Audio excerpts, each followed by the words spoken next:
Ассалаумағалейкум, армағазақ арнамызға қош келдіңіз. Қазақстан әлемдегі бензин бағасы ең арзан елдердің қатарына енді. Видеоролик тұрсында толығырақ мәліметке ие болды. Қаласаңыз, видео төмендегі бір ғана лайк ішінде подписать етемелерін бастай кетуді ұмытпаң. Ал онда біз бастадық. Қазақстан әлемдегі бензин бағасы ең төмен елдердің қатарына кірді. Global Petrol Prices мәліметінше ай 95 бензиннің литрі шамамен 0,151 ақш доллары тұратын. 2026 жылғы 16 наурыздық есеппен көрсеткен. Бұл әлемдегі орташа деңгейде үшінші арзан деп хабарлайды Turkistan.kz порталы. Дегенмен жанармайдың қолжетімділігі артында күрделі экономикалық модель жатыр. Арзан бензин бұл тегін ресурс емес, мемлекеттік реттеу және жанама шығындардың нәтижесі. Ол ұзақ мерзімде экономикаға тиімділігін төмендетіп, төмен бағаларға тәуелділікті қалыптастыруы мүмкін. Қай елдерде жанармай арзан?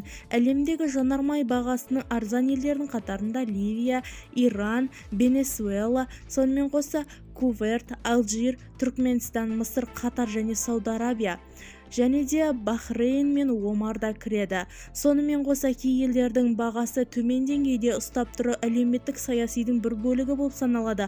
Бірақ кей мұндай модельдердің экономиканың құрамында теңсіздікті туындатып, шикізатқа тәуелділікті күшейтеді. Қазақстан осы қатарда салыстырмалы түрде тұрақты ел ретінде көрінеді. Алайда бағаны қалыптастыру логикасы ұқсас мемлекетті маңызды рөл атқарады. Арзан бензин мен тәуелділік әсері.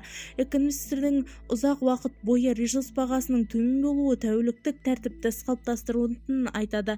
Бензин арасындағы халық энергия тиімділігін арттыру, көлікті жаңарту немесе шығындарды оңайлатыру ықтималы болмайды. Адамдар ресурс әрдайым төмен бағада қолжетімді болады деп ойлайды. Бірақ шын мәнінде оның құны экономика үшін қатты бөлінеді. Экономикалық теорияның қарапайым қағидасы бар: тегін ештеңе жоқ.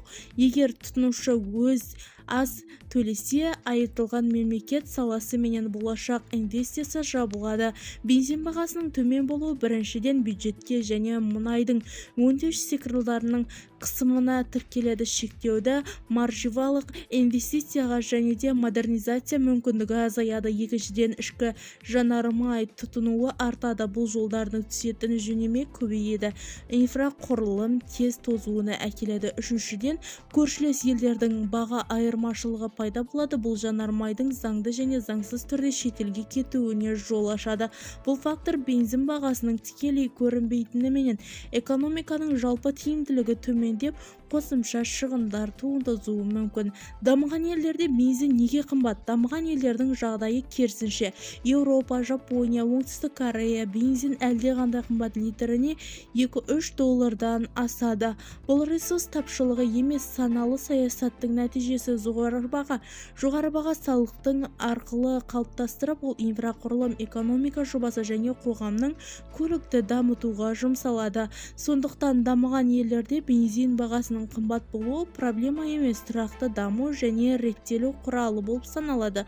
Қолжетімді және реформа арасындағы баланс. Қазақстанда бензин бағасының төменділігі бизнестегі әсіресе логика мен ауыл шаруашылығындағы шығындарды азайтады. Мамандардың айтуынша, халық жолдау менен саланы тиімді ету міндетті. Қатар тұрғындардың жанармай қолжетімді және нарықтың механизмі арасындағы тепе-теңдікті сақтап қалу үшін ұзақ мерзімде бағаны икемді тәулікке қалыптастыру қажет болды.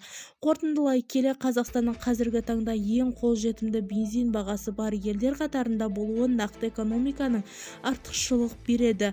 Бірақ арзан бензин арзан емес, арзан өмірі емес, күрделі реттеу жүйесінің нәтижесі.